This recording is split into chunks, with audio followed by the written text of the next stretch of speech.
Full one of the Floor Gangs and Knucklehead Tribe. And aloha kako. This is JASOUL from Eternal Style Crew and BTR BREAKIN. And what you're watching is the Gearheads Breakcast, where we hack culture and movement. Thursday, 6 p.m. PST. How are you doing, JASOUL? Yeehaw. I'm doing good. So now it's actually 6 p.m. for both of us. Yeah. Houston for a little bit. Yeah. Big out there, and now I'm back in Las Vegas, back on Pacific Standard Time. So oh shit, Sin City, baby, Sin City. Yeah. He's back to sinning. He's back to sinning, ladies and gentlemen. Entertainment, man. Also the Ninth Island, aka the Neon Island, right? So. Oh, true. Yeah. True. That's my perspective of the place. True. How's it feel? Do you feel like what do you think is better? Did you like Houston better or Texas actually? Texas better or Vegas better? Let's start with the weather. The weather? Yeah. Man. Which is better to you? Houston. Damn. Humidity. Damn, that's already one up on Houston. See, I got this this cinnamon coat right here. And my skin my color and my skin, it loves the humidity. So, damn. You know what I mean? Yeah, because Vegas is more of a dry heat, right? Like heat, right. Okay, got it. That's right. Got it. My body cracks a little bit more over here, so. Oh, word. Lotion up. Lotion up. So you're back. How long was your drive again? 20 hours total. So I did it in 2 legs. I drove 8 hours up to Amarillo, northern Texas, and then went straight across on the second leg, 12 hours. There's some things on that. I do not like driving through New Mexico. Everything else is very pleasant. New Mexico has an energy about it. It has a wind about it. The truckers in New Mexico, for some reason, they like it when you're going at your comfortable speed, and they like going really slow and trying to overtake their other comrades, trucker compadres, and just like turtling by them, and it just crazy. But no, I got in the zone. I did hit you up. Thank you for sending me that list, your top 5. Give it to our listeners right now. Top 5. No, it's like this. If you want to hear it, put it in the chat, and I'll write it in the chat. If you want to hear my top 5, and this is off the head. Off the head top 5 hip hop albums. I gave it to Jay, and this is off the head. This wasn't like I have it written it down. It's just like, no, by memory. Yo, listen to this, and this. And, if you want to know what it is, hit us up right here on the comments, or hit us up on the Instagram saying, what's Profo's top 5 hip-hop albums, and I will give them to you. I can't believe you didn't have Biggie or Tupac on it, to be quite honest, but... Ooh, that's style preference, buddy. That's another episode. That's another topic. Yeah, dude, we can go into that for sure. Comment if you guys want to hear what I listened to, what Profo put me on, or remind me that I should say. Yeah. Yeah, man. So Pro, how you been, brother? How's your week? Pretty good. A lot of stuff coming up. A lot of training. But I don't want to talk about too much because a lot of stuff are starting to brew behind the scenes, and besides that, it's like it's a blessing to kind of like know that there's still kind of like as being as a now just touch on it a little bit as a event or go ahead, organizer. Talk about it, man. Talk about it. I can't not before everything's locked in. I don't like doing that. But yeah, there's certain things behind the scenes that's happening. But but here's the other thing too, is that on my IG, and let me put it up again. I'm going to be sharing more of what my coaching is like. Do you know what I mean? So you're going to see like what I do for coaching and some of the tips. And I'll probably do that every Saturday. So every Saturday, try to look at my reels right here, Instagram at PROFO_FLGZ, where you can see some of like my coaching tips for specifically, for movement all around, but specifically for breaking and for breaking in competition. Right. Oh, nice. So that's what I got going on so far. We doing your picks or what, to kind of give us a better idea of like what? Yeah, but before we do that, give a shout out to our sponsor, Zen World CBD. Boom, right there. Damn. So I actually you could tell the audience that you are actually at Zen World headquarters in Vegas. That's right. Picking up some product, you know. I had to re-up as soon as I got back, reconnect with our sponsors out here. Yeah, it's a CBD company. And as you can see back here, we have drops, we have ingestibles, we have topicals, all that to help us stay on our training tip. Yeah, and remember it's non-psychoactive, right? Like that's the whole thing, right? You can't, you know, it doesn't make you trip balls, basically. Exactly. Well said. Basically, CBD helps for inflammation, right? It helps with anxiety, help calm the nervous system, and you know, especially someone like me who just turned 47, like for basically rest and recovery, you know, I take a drop of this and it basically helps, you know, and then next day I'm good, and you know, I could vouch for that.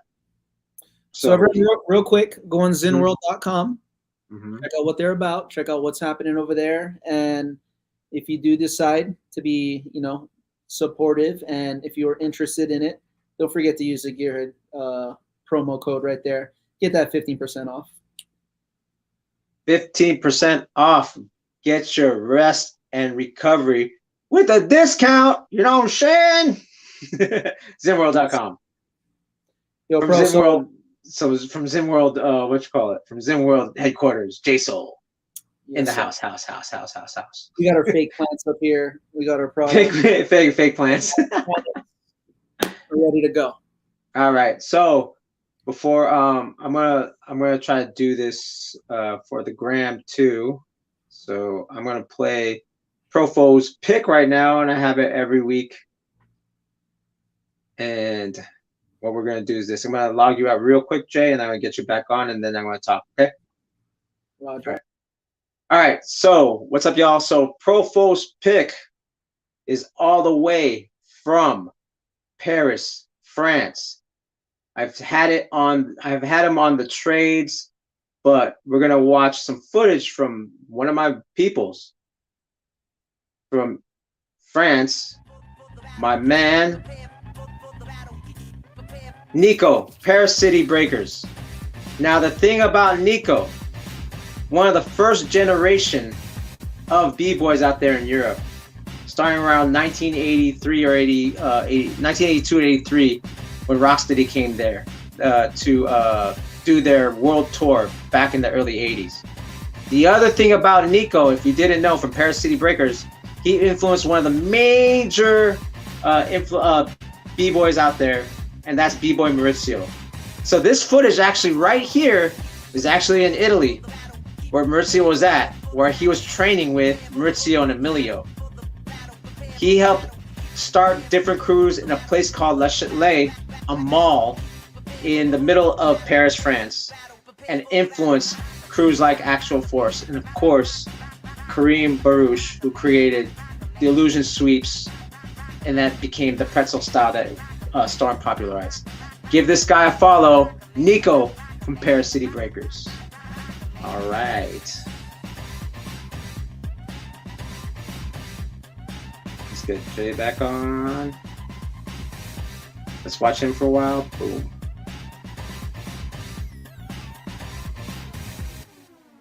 Perfect. All right. That was Profo's pick. What do you think, Jay? Crazy. Yeah, powerful movement for sure. Yeah. Some of the grabs that Battle Squad and, you know, all these people were kind of doing, the influence on that. Yeah, just a real momentous style. Everything's kind of moving like this right here. We do see that that characteristic in a lot of successful styles in this day and age. You know, the Vicious Victors and stuff like that. Yeah, you can see how it definitely influenced Maurizio. I didn't even know of this guy. And dude. Of the father style. Yeah. Like even the thing is, this guy even made a song because he's a music producer. He made a song for one of the first Fast and Furious albums and got a Grammy. And the reason why Maurizio likes to produce, because of this guy. Maurizio calls him Big Brother. So good to know, man. Yeah, man. Bro, you got the gems, bro. Dude, You got it's my job. Yeah, a lot of. It's my job. It's my job. It's my job. Give me money. It's my job. Knowing the father of styles, man. You know, like a lot of us think back to Maurizio because, you know, obviously we know his influence and impact of the scene, the traits that he's brought that remains today in the styles, right? Yeah. Yeah, the fact that you know the uncle of the uncle. Yeah, exactly. The uncle of the uncle. That's pretty cool, man. I'm gonna follow man. it. I didn't even know people at that age, like, they have media. Dude, you know what's dope? He's making a comeback too. No. Yeah, he's at the practices, dude. He's at the practice. Actually, should I pull up a clip of him? No, we gotta move this forward. Okay, I will check it though. But Nico, Paris City Breakers, look him up. All right. Now we're gonna get to the grand entry of this episode. Episode 13, 2000's Breakin, The Great Shift. All right, Jay. So we did the 80s. I mean, we touched upon it with Charlie Rock, the 70s with Charlie Rock. Then we covered the 80s. And then the last time we covered the 90s. So now we're here at the 2000s. And we're still going to get to 2010s. But right now, what we're talking about is from 2000 to 2009, right?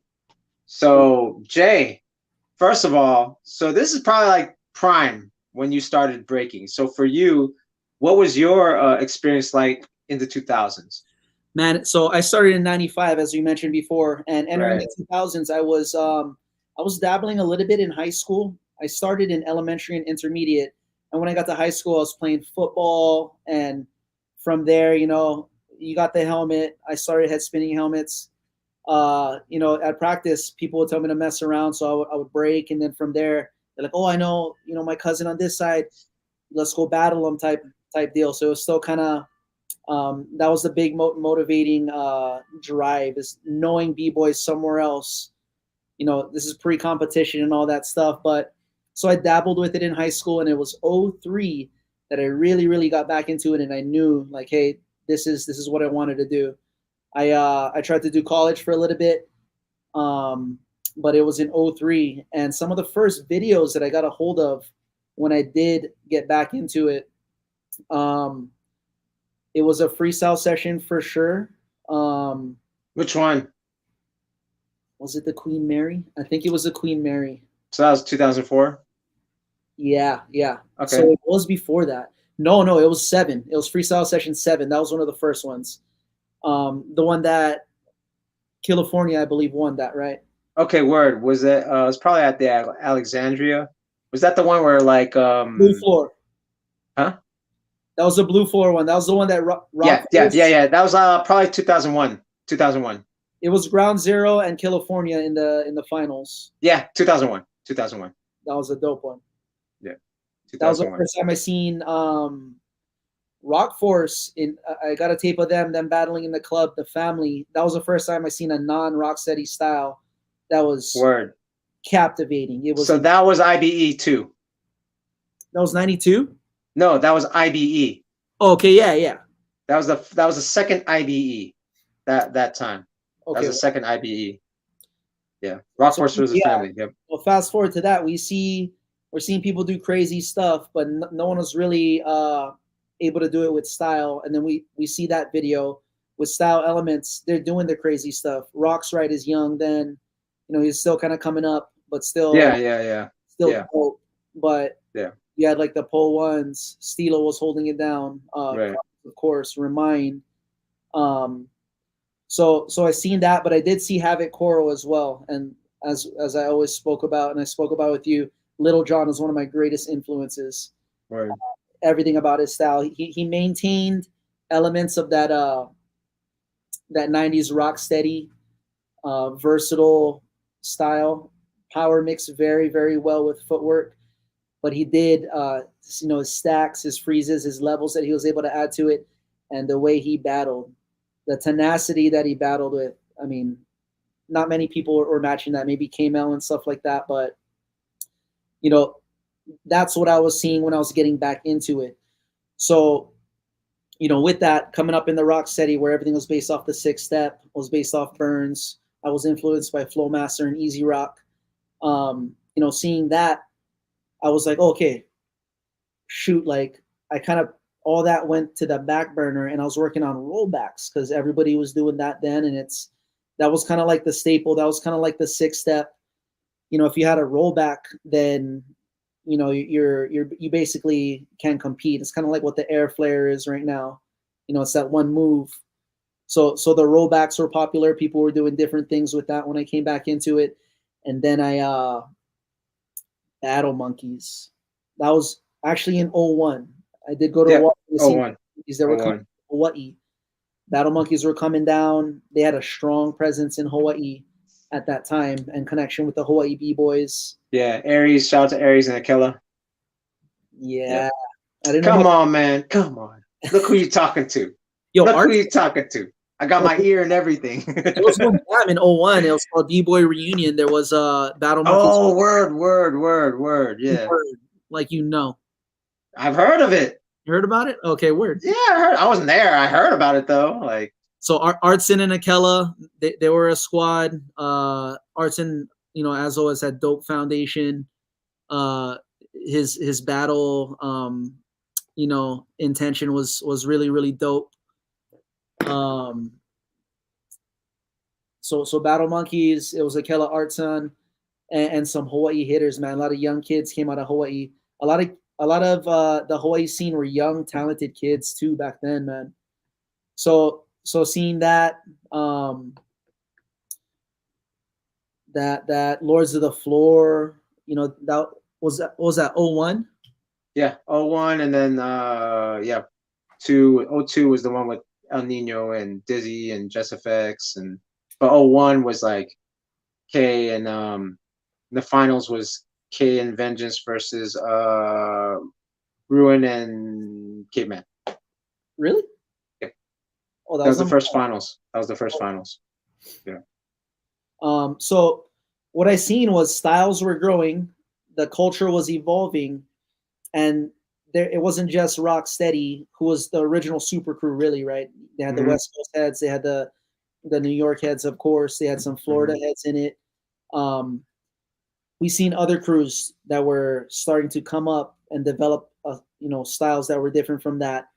That was, it was dope, man. You know, they were there at a certain point. They were bringing it to Rocksteady, you know, which was my main influence. And, you know, with that, that gave me a motivation, and I seen the longevity in it when I seen the style and I seen because in the 90s, you know, it was Rocksteady as far as my experience. I did lose touch of the forum and any media and any tapes beyond Overflow. The most modern tape I seen was the Rock Force and Family. I didn't see style elements at that time in the late 90s until I got back into it in 03. That's when I seen them. You know, but with that, I went all in as an adult. I'm 18 at this point, and I moved to Oahu, which was a more the scene was bigger on that island. Got down with the crew, Red Eye Jedis. We got to a point where we were winning all the jams, and from there it was like, okay, so what's next? We were traveling to the mainland, but it was too far and too few in between competitions to be immersed in it. Right. And basically I knew that because, you know, we would go there and I'd be like, oh, I'd still be kind of a fan of everybody I knew there. You know, I wasn't a part of the culture, you know, the main scene, which is obviously in the mainland. So I moved up to Las Vegas, got down with Battleborn, and from there, you know, formed the identity of being a peer amongst the people that I was watching. So there was a little transformation there. And with that, it was dope, man. We've seen a lot of people. We've seen the great shift, man, and I seen it like firsthand. Yep, I would say that too. And in 2010, we won our first big jam. It was B-Boy Summit.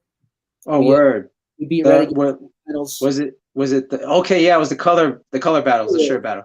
Yeah, Because that's the one that happened this weekend. So there was like that one. I remember that one. So I wasn't there. I wasn't there, but I remember you, I wasn't there, but I saw the footage. okay, word. Because Miles is my boy, right? And he was in that battle. Miles was in that battle. He was like, "Oh, we got beat by Paddleboard." I was like, "Yeah, let's go." I mean, we were coming up and we were hungry. It was D Rock. I remember it was D Rock, Milestone, maybe B Boy Black was in battling. I forget. Monkey. Monkey. Yeah. Rock's right wasn't there. Okay. Word. I remember D Rock was in there for sure. Yeah, just a little side thing on that. What we did going into the jam, we brought a laundry basket because we knew the rules. Like, hey, if you lose, you're gonna have to give we're like, hey, shirt up. Yeah. We're coming in and we're taking shirts basically. And sure enough, we went in there and we got Furious Styles, we got Italy crew, we got someone else, and then we got Renegades. They had the dopest shirts. Shout outs to Tony Styles. Yeah, who made the shirt? I remember he made the shirt. At that time, he made that shirt. Yeah. But yeah, that segued into my after that battle, we started traveling internationally and got to a point where, I was fulfilling all these dreams that I never thought would be possible. It was an incredible transition for me. But we'll talk about the shift within all that. But I'd like to hear, before we get into that, what the 2000s was like. I'll try to be as quick as I can. Yeah. Because there's a lot. Let's just say this.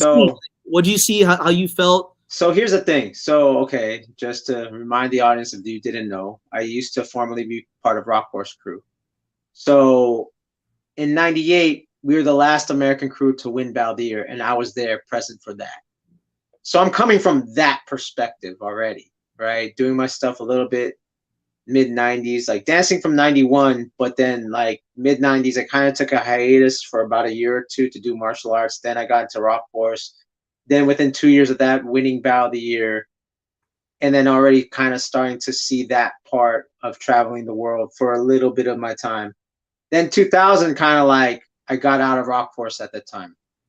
So then myself and Jive and Ivan started a crew called Hound Dog Truckers. So it was kind of like a reset for me. So I kind of had to like get rid of that identity of, okay, I was a world champion and start from scratch. So then at that time, I started to develop my style even more. I got more footwork oriented, and so I saw all the truth of the games. I saw people used to come up to the bay and it would be like, like I would see like a Rock's right when he was like 16 before he was at Freestyle Session 2001.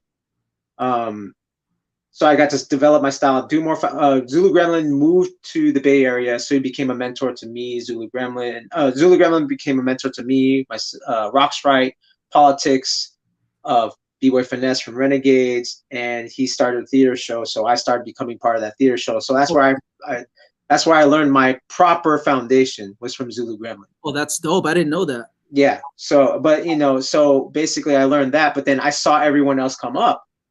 So I saw like, Roland come up. I've seen Rock's right come up. I've seen, and this is just local area versus even the world from when I was like trying to catch up on, like being aware of what was going on at like, Freestyle Session used to be at a gym. And then all of a sudden it was at the Alexandria Hotel in downtown LA. And, in 2000, and I didn't compete, but I was there just chilling. I was like, whoa, this has become bigger than it was. And at the time too, these tapes are getting, when we last left the 90s episode, the Gearheads 90s episode, we talked about Freestyle Session from 97. From 97 to 99, 99 was the biggest. That's where you first seen Havoc Koro, was at Freestyle Session 99 in the finals with Rock Force Rhythm Bugs, which I was a part of too. And is that the black stage? Yes. Yes, that was the black stage. Yeah. That was the black stage. I was in that. I won it. Huh?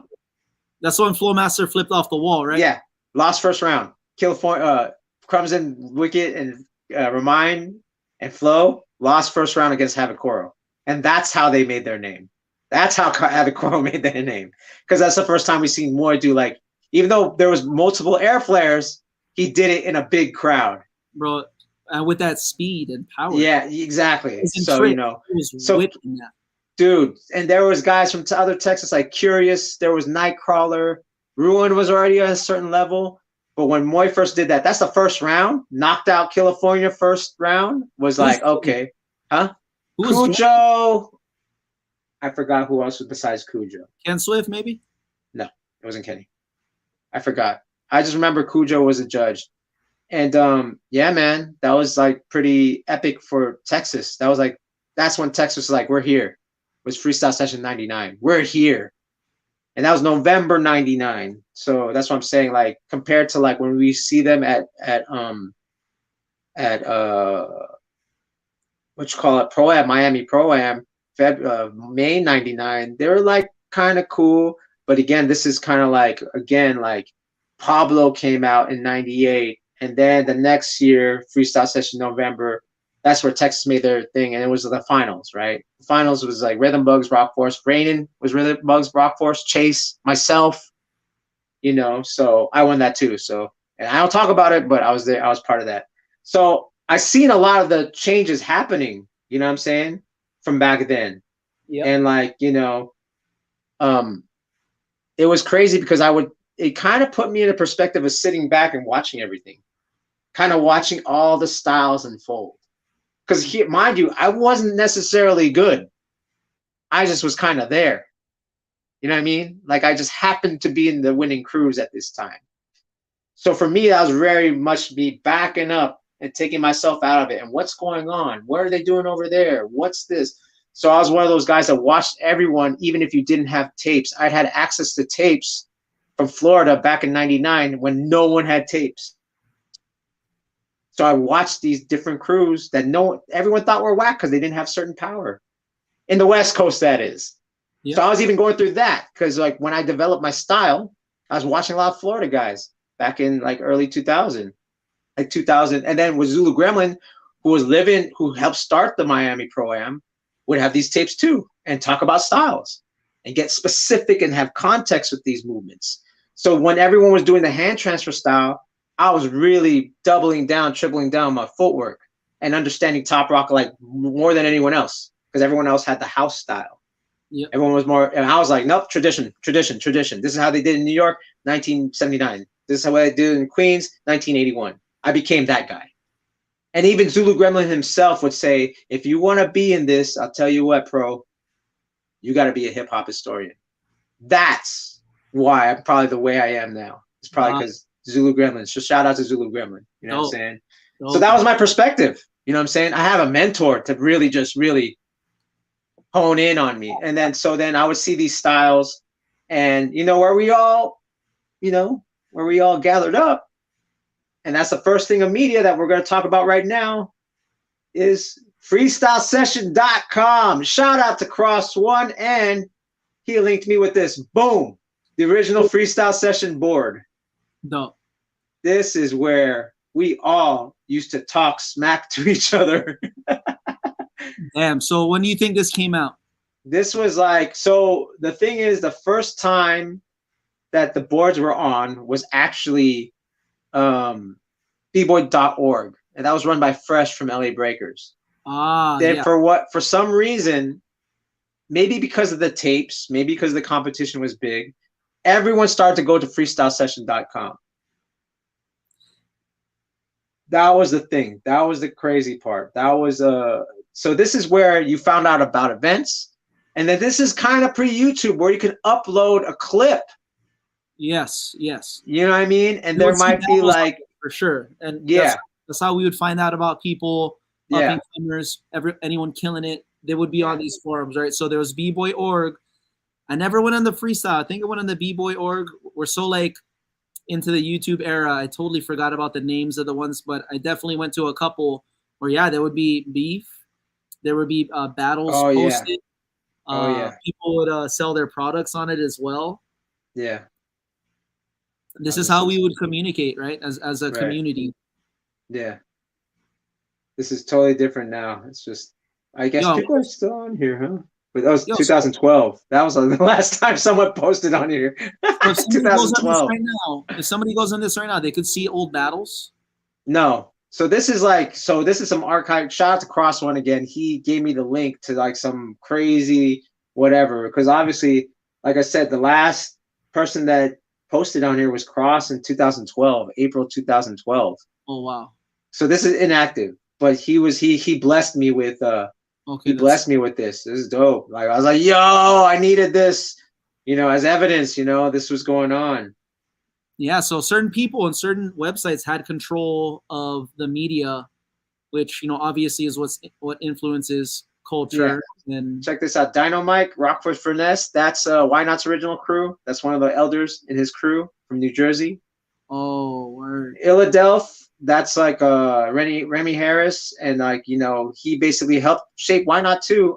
Shout out to Raph, one of the first older B-boys from Philly. See what I mean? Like Stilo fundraiser. Yeah, man, it's crazy, dude. Quantum, look at that. This is insane, bro. Like, so what do you think this did to influence people traveling? Because the majority this gave it a network. This gave it a network. Gave it a network, and now people are like, yeah, these Cali heads, they're talking ish. Yeah. People kind of regionalize, right? And be like, okay, we're from that Florida stuff. And that's probably what fueled jams like freestyle. Like, right, yeah, for sure. For sure. For like, sure. Where you had, oh yeah, this definitely was like, you know. You had regional representation, right? Right. You had Canada. Oh, Flomo was even at that one. You had Las Vegas, Texas, New York, Miami, Seattle, Cali, obviously. Yeah. Yeah, man. So this was like, yeah, I mean, and then you add this with MySpace, and okay, so if you, this is, I'm 8, you know, I'm showing my age. When you were on Friendster, you maybe put a link to this, or you're on MySpace and you put a link to like Freestyle Session Board or whatever, whatnot. And then you would start meeting these people because, you know, and some people, dude, I remember when like people were putting fake IPs, and we're talking like top heads with fake names, talking shit.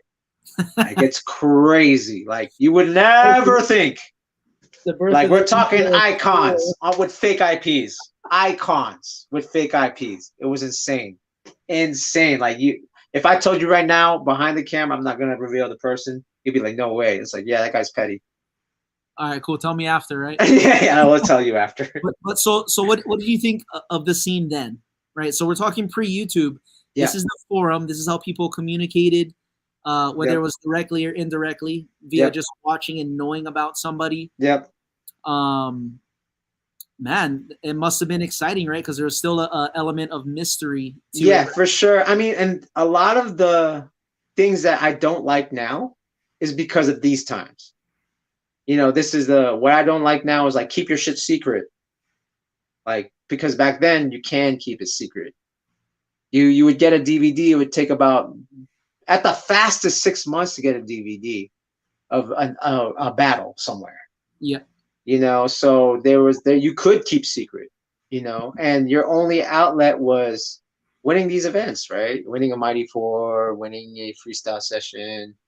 That was your only access to exposure of styles. And when we're talking about that, we're going to talk about how Style Elements was kind of that crew from the late 90s to the early 2000s, specifically Remind, bringing his different style of like just mixing like, you know, his hip-hop dance, hip-hop freestyle with breaking, even though he's not the first one to do it, because I know a lot of you're gonna get mad. No, Super Dave from Step Fiends and Wild Child from Step Fiends from New York, and like the Raccoons and Bag of Tricks, they were doing it too. Yes, I understand they were doing it too, but the one who was traveling around the world and most famous was Remind, because he was in Jam on the Groove. He was part of the Tribal Tour. So he had a bigger bandwidth to spread this type of style. And that's funny because like now that, you know, we talked before the show and you were like, I didn't see Remind. Yeah, because Remind wasn't so much in the freestyle session videos so much. But the guys, the people that were on freestyle session were heavily influenced by Remind. So the next up to say, and we're talking styles, we're talking Circle of Fire. Actually, I should have pulled up a video of Circle of Fire. Circle of Fire basically is not a b-boy crew. You keep referring to them as a non-b-boy crew, and I know they know house very well. And they actually influenced some of the Hawaii b-boys. 100. I think more than anything. Yeah. They have a couple of guys actually from Hawaii, right? That's down there. Yeah. E.T. Yeah. Who created all-terrain style. What do you mean all-terrain style? Dancing off different things. Like he would go down a mountain. Todd would go down a mountain, a mud mountain, and break and Halo and fucking. That's before Remind and Crumbs? Yes. Well, Crumbs was like, okay, I like hollowbacks. E.T. was the one who was like, I'm gonna fucking flip it. And if there was no E.T., there would be no Hong Ten. Yes, I said it. Hawaii influenced Korea. Bang bang. I'm talking Pull One Crumbs in that one video where they're going across a bridge, they're breaking on dirt, they're doing like the shower. He was doing it before that. Oh, word. He was doing it before that. There was legend of this guy fucking just doing it before that. So this is a Circle Fire. If you notice, look, their styles, I'm gonna, it's weird. They were just like we're gonna mix everything. Not necessarily the best body mechanics, but just like, hey, if we go by groove and feeling. I mean, organized chaos, right? That's kind of the description of hip hop in general, right? Organized chaos. And so this is is that Orb? No, I think that's that's Free, I think, or that's Moses. Yeah, that's Moses. So he's not even a b-boy; he's just kind of a dancer. So this is early 2000s right here. This is 2000. This was 2000 right here. So you can see Defon Orb in the back, but you see Moses. He made up the jumping head hops. Obviously, Cody is influenced by Capoeira. Oh yeah. So it's not necessarily breaking. You know what I mean? And they all lived in Seattle. Here, I'm gonna put the volume down. So the whole thing is like, like these guys basically said, we're not necessarily B-boys or B-girls, but we have no venue to go to. We have nowhere to go. Because remember, all styles competitions weren't created yet. So the only option they had was freestyle session. And they didn't care about winning. They just wanted someone to go, look at me, I'm dancing kind of like you guys, but not really. So now we're going to talk about, I'm going to stop this real quick. So now we're going to talk about like, because of freestyle session, giving a venue for a crew like Circle Fire, that created the duality. That created the polarization of, okay, there was a hand transfer. We talked about the hand transfer style. We're not going to go into like who did what, but we could say that Vegas had a big part of that. We could say that Canada somewhat had a part of that. And we could say like guys like Exuberant from Ground Zero had a part of that. And Roland had a part of that hand transfer style. The thing about the main names that I mentioned, they were still into hip hop. Now, because Circle Fire was this crew that didn't hold on to anything, specifically hip hop, because it was like house, hip hop, capoeira. Then you had the influence of crews like Circus Runaways and Freak Show and Battle Monkeys. I think Circle Fire had a really big influence on Battle Monkeys because Circle Fire was like, hey, we're having fun, right? Their vibe was we're having fun. So Battle Monkeys was definitely like that crew was like, hey, we don't have to be serious. We can have fun, So so there you go. Circle Fire had a big influence on this shift of this serious B-boy to like, hey, I'm here. Yeah, I'm here. I'm gonna have fun. I'm here. Smoking you, basically. Yeah, but still, it was just like that. Like, I want to dance to Michael Jackson. Why can't we dance to Michael Jackson? That shit. Versus like, nah, hip hop, Wu-Tang. What the hell are you talking about? The Four Elements, So it was like, so that was the juxtapose, right? That's the thing that created. There was the dichotomy. So if in the 90s it was power moves and footwork, in the 2000s was breaking and all styles. Eventually became what became all styles, but there was no name before. You know what I mean? And and if you think about it, all the beef stopped because there started to become all styles competitions. It became super specific, and then it gave a venue for people like Circle Fire. Mm-hmm. Yeah, I think that's where it really stopped. So what we're talking about is the shift in styles, right? We're seeing people not have to. We're seeing people not only participate but influence. Yeah. Succeed outside of the traditional style. Mm-hmm. Because like I said, the line of order is like Style Elements, and then it was like Circle Fire, then it was Battle Monkeys, and then Circus Runaways, Freak Show.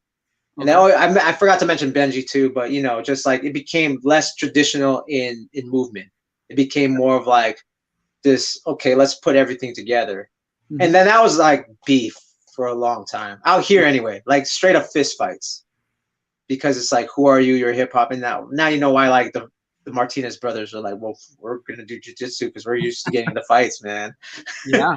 Everyone hated on us, so we're gonna get into fights. Fuck it, And the beauty and what came out of that, the value of that right there, that shift is people were testing the limits, right? You talk about Benji, man. Some of the stuff that he was doing. Yeah, crazy. You never think of doing, especially if you're footwork dominant. The positions, man, the positional strength, the way he was able to transition in and out of it, man, is such an exciting style to watch. Yeah. I should pull up some Benji stuff, but yeah. So that was going on definitely the early 2000s, right? We're talking 2000 to about 2003. Those things, the message boards, the abstract style coming out. Again, they're the thing is with youth culture, there's always going to be a pushback on tradition. Again, like I said, in the 90s, it was like West Coast versus East Coast. Then it became power moves versus footwork. Then it became like breaking versus like house dancing, abstract movements. And these guys aren't into hip hop. These guys are wearing makeup. You know what I mean? They're looking like punk rockers or goth. You know what I'm saying? So it was like a lot of that type of stuff going on.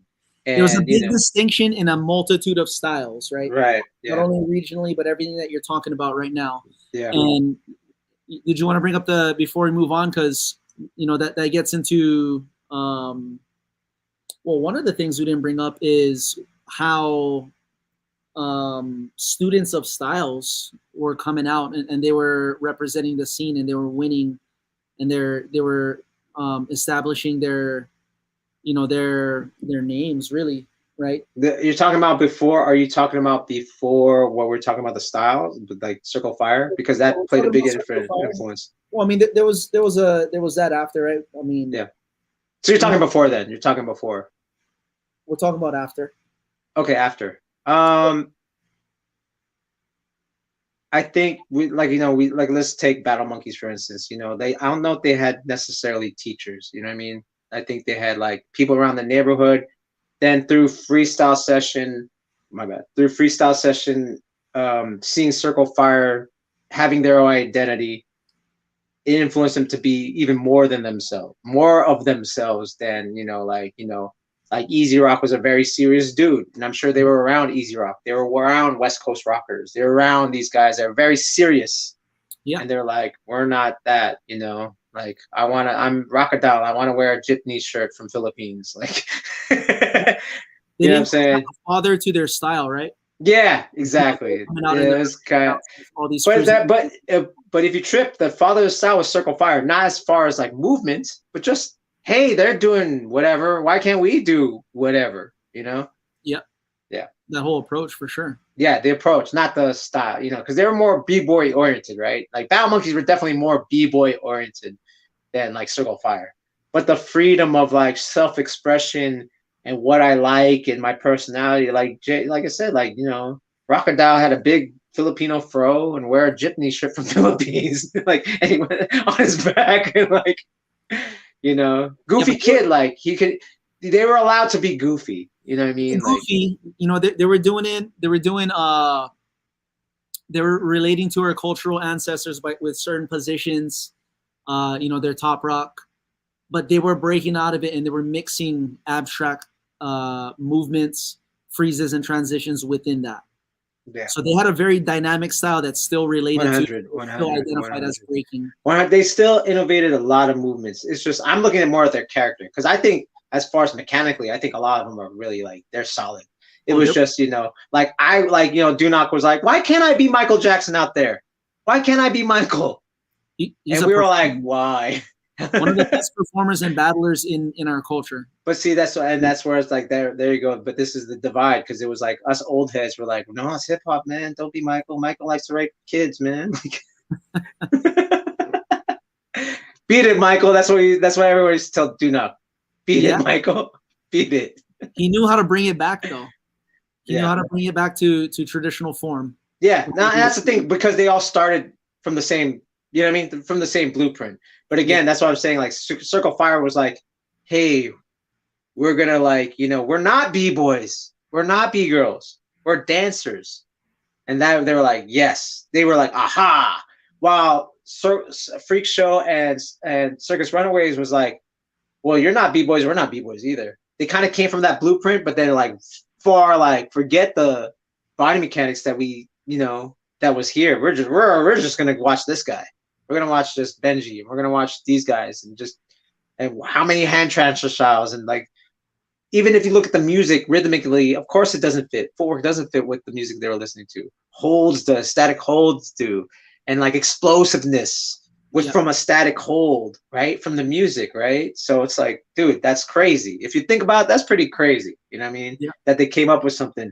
And it's a shame that it was like, well, it was because we were trying to understand each other, right? We were trying to understand why, you know?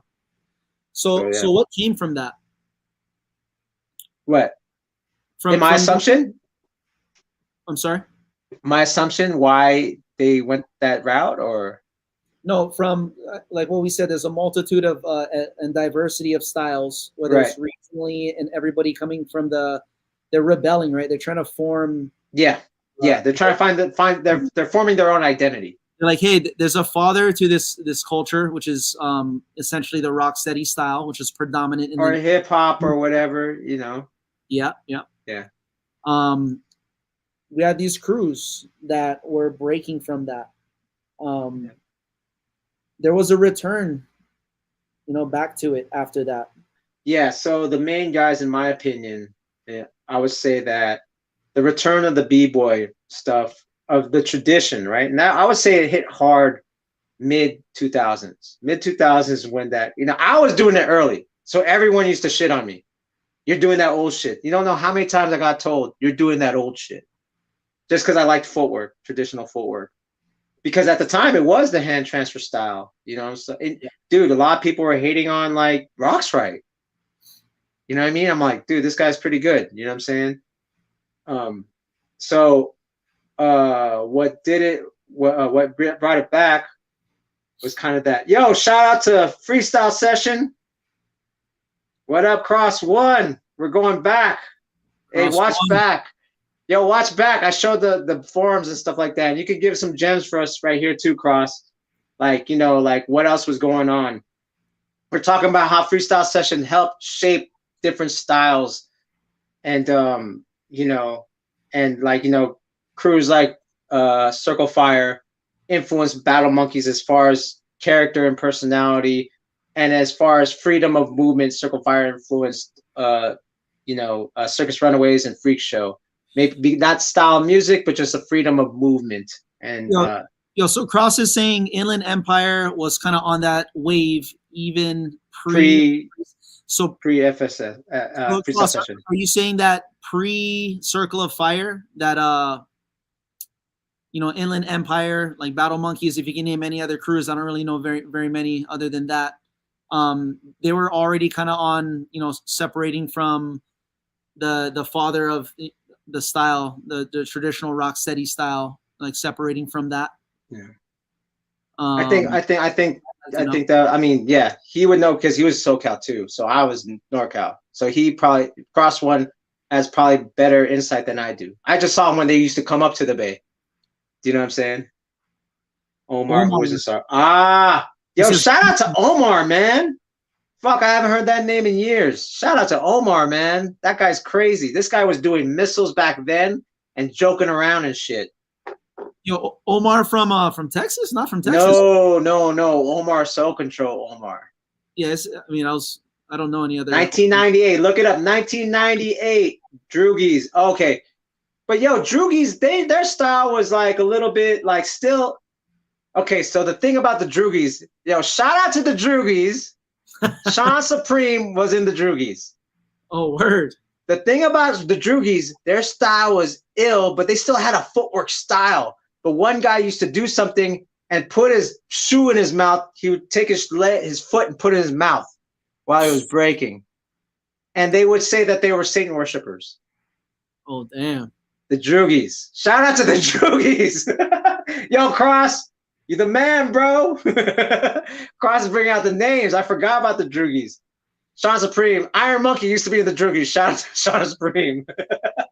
Damn. So we're talking about Satan worshipers. We're talking about Michael Jackson, which, you know, there's a little crossover there. But we're talking about people participating in, you know, the b-boy culture that is outside of hip hop. Right. And I think this is one of the key central points that we want to talk about in the great shift, right? Is how people were able to practice and even learn without seeking out people, without seeking out hip hop via music and actual like historians like yourself, and even, you know, people that were practicing when hip hop was a total different beast. Like right now, when people say hip hop dance, it's not what. No. So we're, you know, they're contemporary dancers. They're contemporary popular music dancers. If you want to really be technical about it. Yes. Right. You know what I mean? Go ahead. Sorry. One of the key characteristics of hip hop, again, what we spoke about is it's organized chaos, right? Yeah. Music itself was like that. The dancers, the b-boys, the b-girls, the style was like that. And with that, you seen a little more freestyling within it. Where the scene is today, you know, passing mid 2000s, right? We had the forum evolved to what we're on right now, YouTube, right? Yeah. So YouTube, everything, you didn't have to go to the source. You didn't have to study the culture. You didn't have to be a part of the culture to learn breaking and be a part of the competition community. Yeah. Right? Exactly. So that's the thing that, you know, what brings up this subject right now for the great shift. The biggest shift, I think, was that. Because now it went from like the freestyle session message boards, and then we didn't even talk about the b-boy world, you know, message boards and that, but it went from the message boards to now we have access to the world. And YouTube actually killed, and Cross One could vouch for this. You know, a lot of promoters back then, you weren't able to bring your cameras into an event because they wanted to, you know, make money from the DVD sales. Yeah, of course. But when YouTube hit and DVDs just period was like, that's another shift, because maybe not right away, but you could see a battle within the week of. You can see maybe not you know what I mean? Not yet, but your early YouTube, it would be uploaded maybe a week after. Early YouTube, you're right, yeah. Yeah, early YouTube, you could be like, oh, I can't wait for that battle to come out next week, versus like, I can't wait to see that DVD that I might get in 8 months with post shipping and handling, and you know what I mean, and ordering it from a website. It's kind of a more pure way to be influenced, aka to see a movie, like, take it and you give your perspective of it. You kind of didn't have a choice but to give your perspective. We didn't have tutorials. It was a platform for people to start teaching and reaching on that level, which again is a separation from having to seek out a Zulu gremlin or somebody that comes from the deep culture where you have context behind the movement, what you're doing, and you know, develop it close to the culture itself. You know, that's one of the ways it's separated also. Yeah. And again, we see it in these styles that are post YouTube, right? Yeah. A lot of them can't freestyle. They disconnect from So Roman asked, where would people buy these DVDs back then? You'd order it on websites. You basically order it on a website, and that's how you would go to freestylesession.com, and then there would be links to people like, hey, this DVD is coming out, this battle's coming out. You know what I mean? Oh, yo, so Cross even said this. Like, I wish I knew about this too. Yeah. There was how-to forums even on discussion boards. Yep. And you would buy DVDs at Mr. Rags or at the mall. Yeah, they had them. They're on consignment. So that's the whole thing, because it used to be at the height of the DVD era, it was skating DVDs and breaking DVDs and graffiti DVDs, right? If you think about where Jackass comes from, they come from that. Johnny Knoxville and them, Bam Margera, they came from that. Shout out to Billy Bell, one of the original guys to cover Freestyle Session. He was in the skate scene with Cross and promoting Freestyle Session in his skate video. So shout out, rest in peace to Billy Bell. You know what I'm saying? Yo, Cross, like, who's doing how-to form? Like, who was influenced in teaching, like, back then, like, pre-YouTube, I wonder? Because right now we see all kinds of Tom, Dick, and Harry's, and, like, with how-tos and tutorials. And not to discount whoever that is that I don't know that is doing that. But, again, the main point, what we're seeing is a lot of people are teaching things that's separated from the context of hip hop. I don't know who was, but people would ask. No, I think it was just a few random people. But remember, this was super specific within the scene. And I think if you're on the message boards, the thing is that reaction of a guy putting a whack tutorial. Oh man. Oh man, because it's a message board, right? And this is early comments, right? This is early context of what comments are now. If you weren't a name, yo, you had like maybe even Mr. Freeze on there, like, that was whack. Who the hell are you? I've seen it on the Freestyle Session message board. Okay. Shout out to Mr. Freeze. Yeah, so the thing about that, I mean, like, we're teaching maybe not even with video, maybe some video, but a lot of people are just like, hey, if you're doing that, you need this first, and you need to put your hand here. You know what I mean? I'd imagine it went something along the lines of that. Yeah, I think so. It was like hard to upload stuff, you know what I mean? So it would just be kind of talked about with pictures.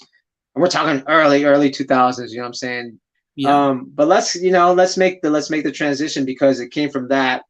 Then we're talking about YouTube, and then YouTube becoming like this thing where, again, the DVDs are gone, right? DVDs, period. This is not just in breaking, just period. DVDs are starting to go to the wayside, and YouTube comes up, and you can upload a video, let's say within a week, right? Like, because it was that slow, right? Like, I could upload a video in a week, and you waited for a week for your footage of a local competition to come out.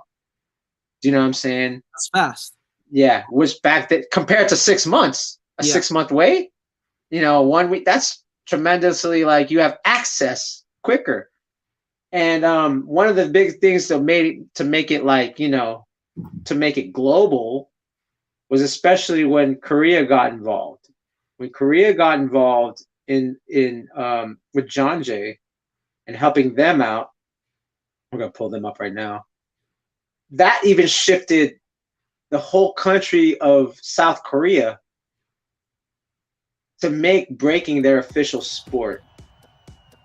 What do you mean official sport? It was their official sport. Money was put into their events. Like, banks would sponsor their events. Like, major corporations sponsored events in Korea. They became the official sport. Breaking became the official sport. You're telling me they weren't doing it just for exposure? You're telling me that they got money for this? Yeah. Oh. They got money for it. Sorry, that was my attempt at sarcasm. Okay.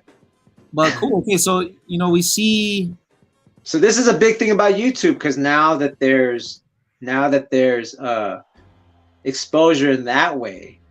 You know what I mean? Where it can, and then you could see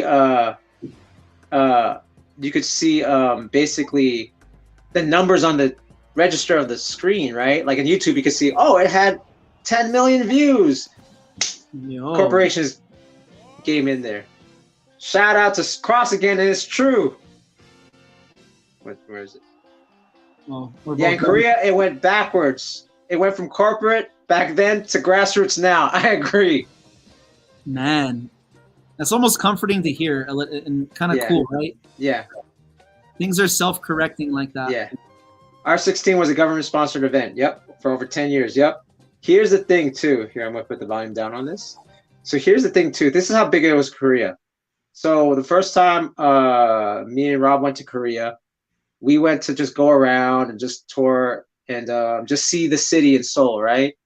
And, you know, they were like, you know, oh, you can't be here. You can't take pictures here. And there was this Buddhist temple, right? You can't take pictures here.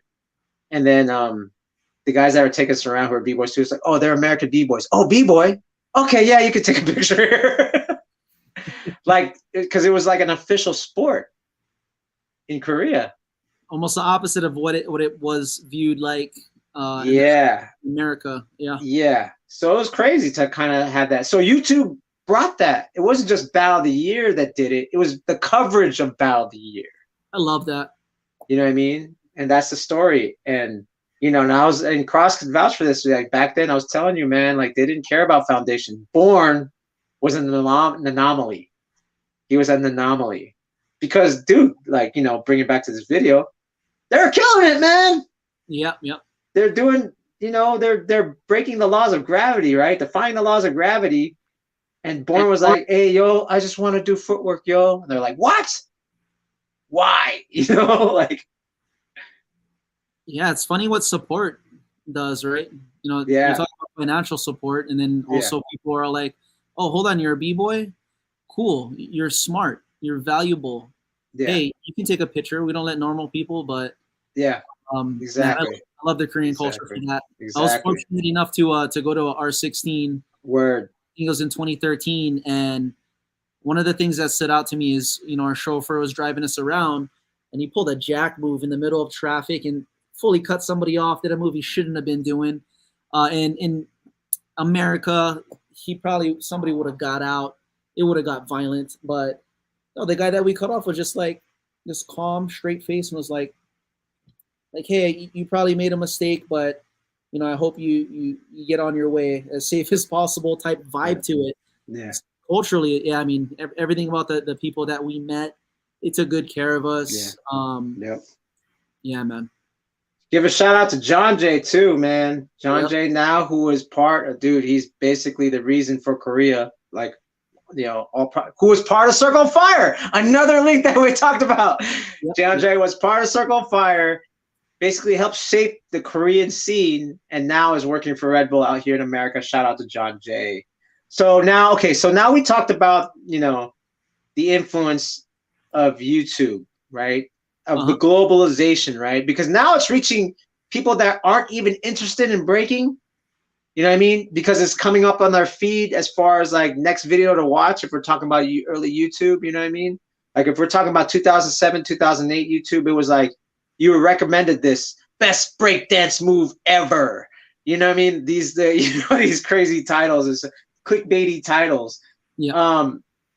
So now I guess we could talk about the pros and cons of this great shift of YouTube. Right?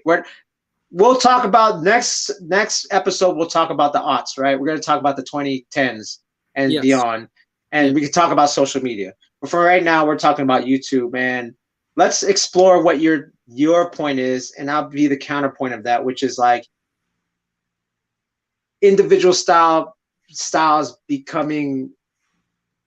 disappearing because of the exposure of the non-hip hop, the exposure. You don't need a mentor anymore. You could just watch it on YouTube, and there's tutorials.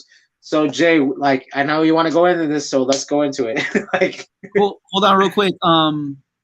Cross said every crew had their guy. Shoot, that was 2 minutes ago. Yeah. You want to comment on that, Pro? Which guy? No, I don't know the context anymore. That was 2 minutes ago.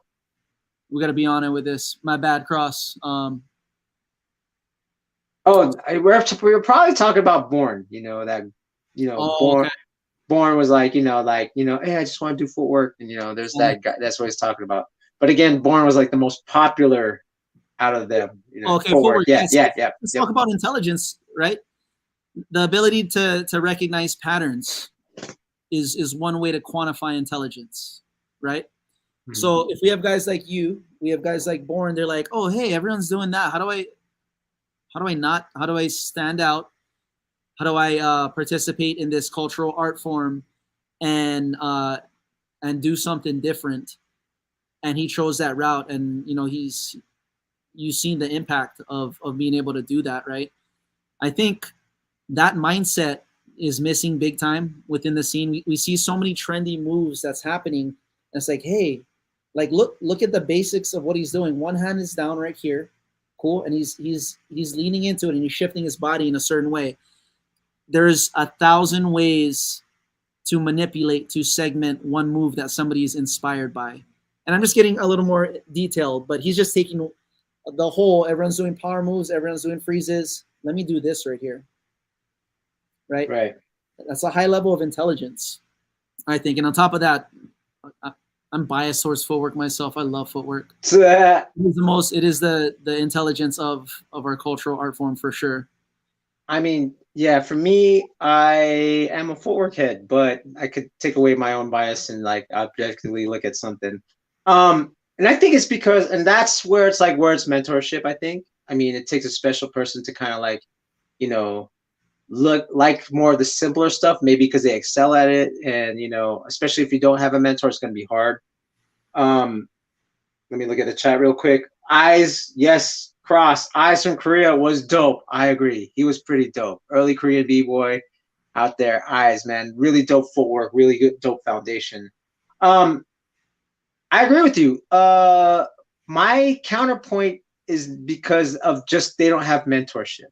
Do you know what I mean? And I feel like on the other side of it, of what you're saying, is that the exposure of something like a power move and that's more flashy, the body mechanics of something that's more flashy to the public because it's not like, they don't understand the composition of certain B-boys or B-girls, is an entry drug. Just like breaking in the 80s was an entry drug, or just like Beat Street was an entry drug to get you into the culture. Then you found the right people around you to say, nah, that's whack.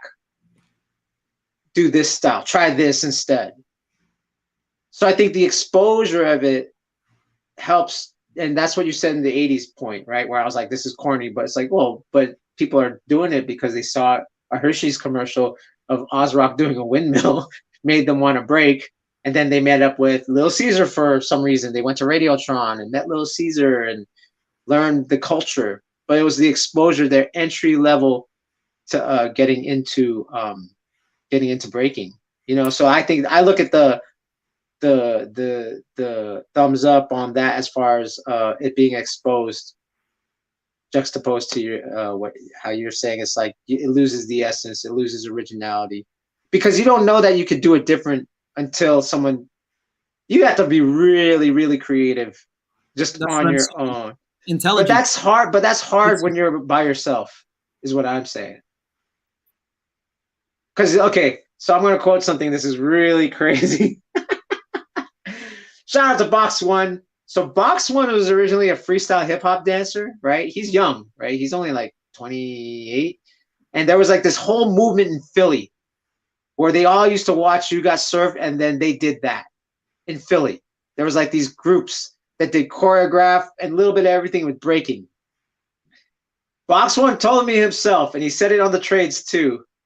I didn't know anything about breaking. So when I did swipe flare, I thought I was the first one in the world to do it. He thought he invented the swipe flare because he didn't know. He had no one telling him until he met up with some B-boys and was like, they had to slap him back in the head. And you're like, no, that's a basic power move combo. But he literally thought in his scene, in his neighborhood in Philly, he made up the swipe flare because he didn't see it. You know what I'm saying? Did he have a mentor or? No, this is prior mentor. Oh, okay. Okay. After that, he met up with some B-boys, wanted to battle him, then they smoked him. And it's like, oh, then those guys became his mentor. That kind of just touches on the point that, you know what I mean? Like, we all have the same tools and we have the same, you know, structure as humans, right? Mm-hmm. When we talk of people who came up with moves or who came up with what first, right?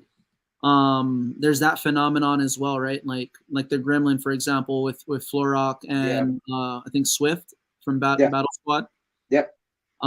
He mentioned that too. He's like, hey, I'm not gonna, or Florrock said, I'm not gonna say I did it first. I didn't see no one do it before me, but I did hear around the same time he did do it. So, you know, that could have been the phenomenon right there with what you're saying with Box One. Mm-hmm. He did a flare, would you say swipe? Yeah, or swipe flare or something like that. He did something, but it was just funny because it's a basic power move, and he thought he made it up. He thought he made the combo up. And then, I mean, there's theories. I mean, we could go deep on it. Like, we could go super deep, like this, like the 100 monkey theory, and you know, we could talk about stuff like that. But you know, just the exposure of YouTube and competition. Well, I think, you know, and I said this before the show, it's like it becomes what's popular, not, and I think it's more of that than anything else. Mm-hmm. You know, and I have no problem with that.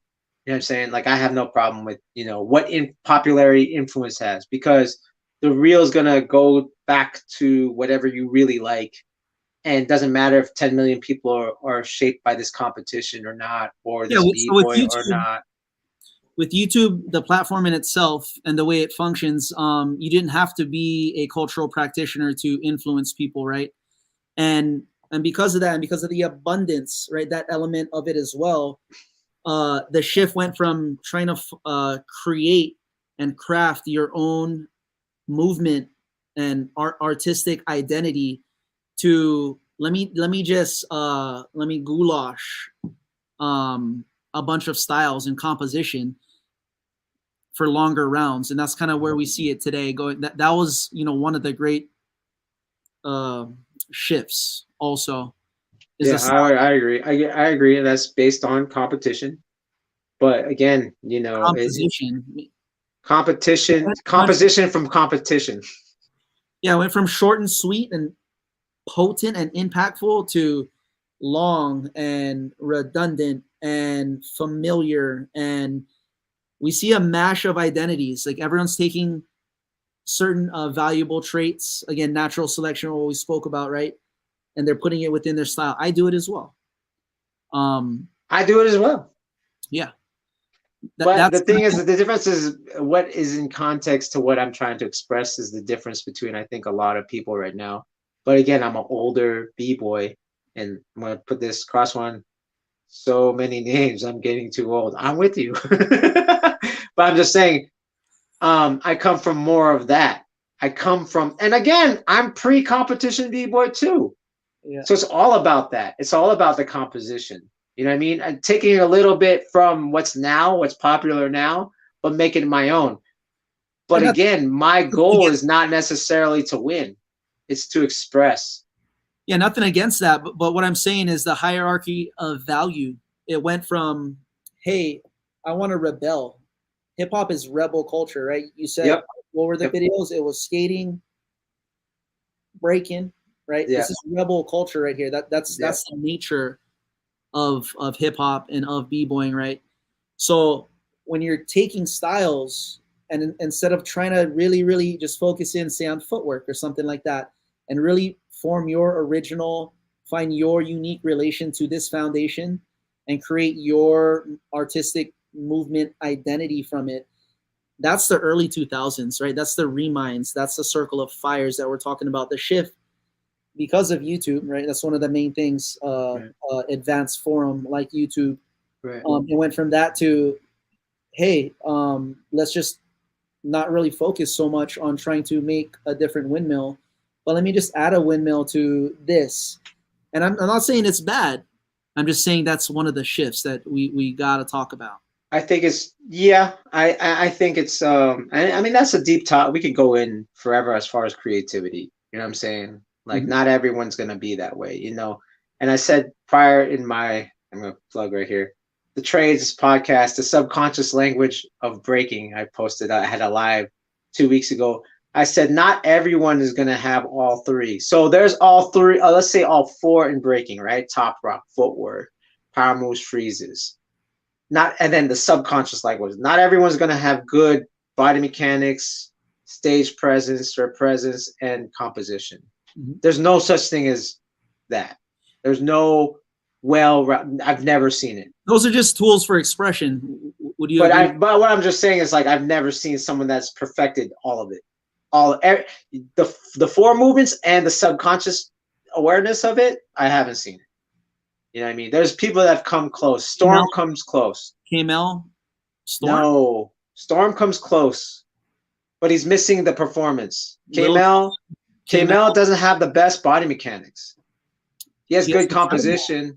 Do you see how tall? I mean, he can't do. This is the thing that I think why I say Storm as a template is because he could do every move clean, like head spins.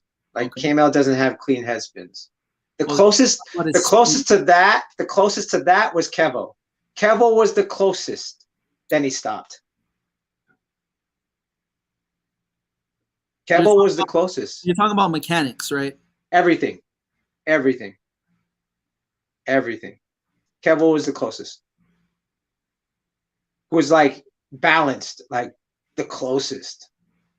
Like when he top rock, he could top rock. When he did footwork, form was good, concepts are good. When he did power, dude, to this day, and he's like 30 pounds overweight and still could do it. But he just stopped competing, you know. He had a family. But he was the closest. Like all four and all three. He was the closest. Yeah. So would you say the four foundational movements, it's tools for expression?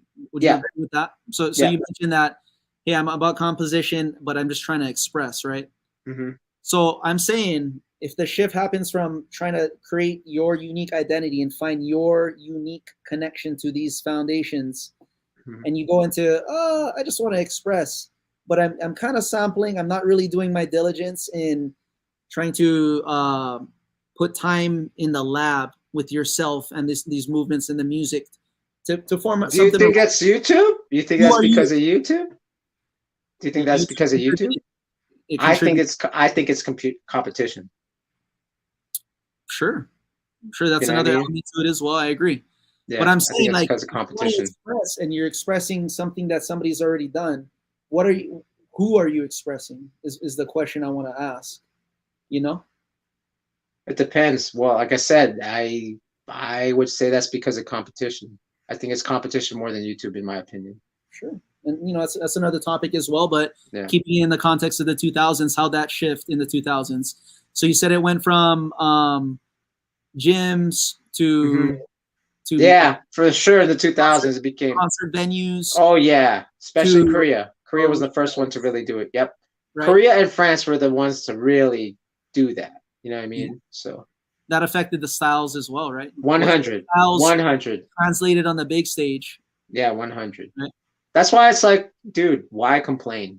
In my opinion, why complain about judging? In my opinion, if that was the case, because it's like, if you're gonna do you, you're gonna do you. It doesn't matter if you lose or not. If you're really about expression. Well, now if you're about winning, then everything, I would go with everything you said. Like, take as much as you can and put it into your style. And that's what we see. Yeah, that's what we're seeing, right? As you can see, you'll win. You'll win. You'll win. It's not a problem. You'll win. You know, that it's not about being creative. It's about execution, and that's the ultimate thing that's subjective. Is execution. Yeah, execution of body mechanics. There's going to be a natural correcting process, kind of like what Cross is bringing up here, how it went from corporate then to grassroots. Yeah, it's coming. It's getting saturated. Okay, everyone can. It's funny. You're like, correction. I'm like, I don't care. What is that? You're like, the natural correction. I'm like, I don't care. Oh, well, you should. I don't. You should, because people are going to start paying attention to guys like you, who. I care about what I do. That's what I care about. I don't care what anyone else does. But at the same time, you're trying to build a following in a community, like a smart. Yeah, person. But I'm doing it without the things that people think they need to do to get there. You know what I mean?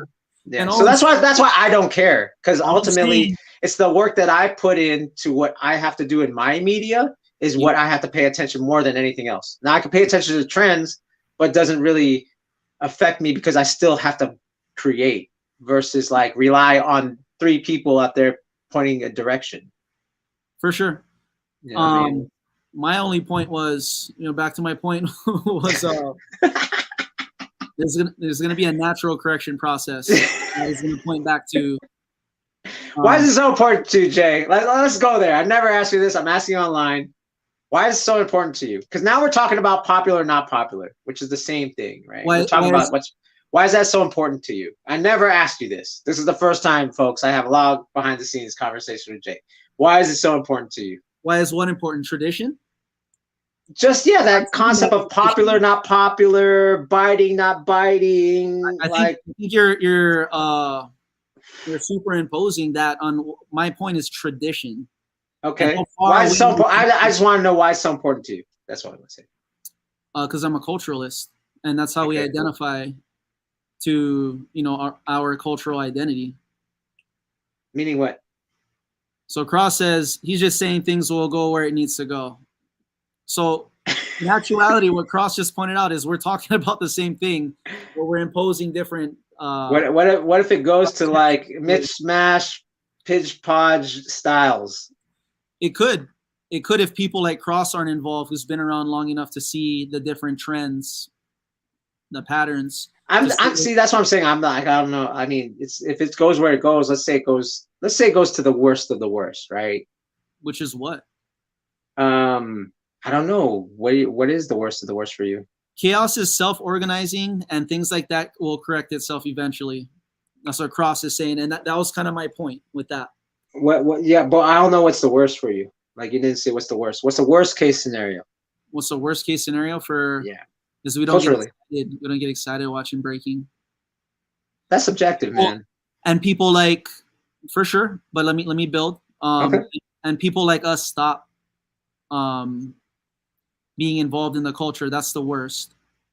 People like Zulu Grim, they stop influencing. That's because no one sees them. And in my opinion. What is that? No one sees them. Who, Grim? Yeah. Oh, okay. Like if you went to every event, relative. That's just one person. All I'm saying that's the worst of the worst is when, what happened. I don't know, maybe in the 80s what we spoke about, I wasn't there, but my understanding is people were developing in the beginning and they're like, oh, I'm 16. I'm getting some tail. I need to get a job. Cool. Yeah. We have people like me and you. You're 40 and you're still breaking. 47, baby. You're a b-boy. Pushing 50. You're a lifestyler. That's what I'm saying. When we start losing people like that, and we stop having discussions like me and you like this, that's the worst of the worst. That's all I'm saying. But that's on the individual, though, don't you think? What do you mean, the individual? Like it's on the individual. Yeah, like if it's that person's bad if he stops, right? No, I think education, man, and history is how we avoid mistakes and we move forward in the most intelligent way. There's no say. I can't tell you what's the worst. Because I should have been quit like, I don't know, 10 years ago then. I should have quit 3 years ago if that was the case. If what was the case? If you weren't. Yeah, like what you're saying, like, like I have nothing to gain right now. So culture and art, would you say to do so in a way that impacts and elevates and evolves, it takes time? Maybe that's yeah, everything does. Okay, cool. So imagine Ken Swift stops breaking after it died out. He did. Imagine you stopped breaking in the 90s. Imagine I did. Fire, the first jam they go to, that's a b-boy jam. They're like, hey, we're not b-boys and b-girls, but hey, we're gonna go up. What if they got ostracized? What do you mean? And then Korea never happens. I'm saying those things did happen. Of practitioners. Those things did happen. Everything you just said happened. Ken Swift stopped breaking. I stopped breaking. But look at the influence is what Then I'm we saying. came back. So We came back. It is therapy, Cross. It is therapy. This is therapy. He's kidding, but not kidding. Yo, shout out to Renegade. 99% of people stopped in the 80s. 100. Thank you. Thank you, Renegade. Thank you. No one wants to believe me. No one wants to listen to me, but it's true. Look, Cross, yo, we got some old people in the house, all right? Cross and Renegade. Yo, tell them that breaking was as big as Fortnite dances back in the 80s. Please let these people know how big it was, because no one has an idea. They're like, yeah, man, 10,000 people did it. That's a lot of people. It's like, no. Everyone braked at everything. Come on, guys. You're talking about height.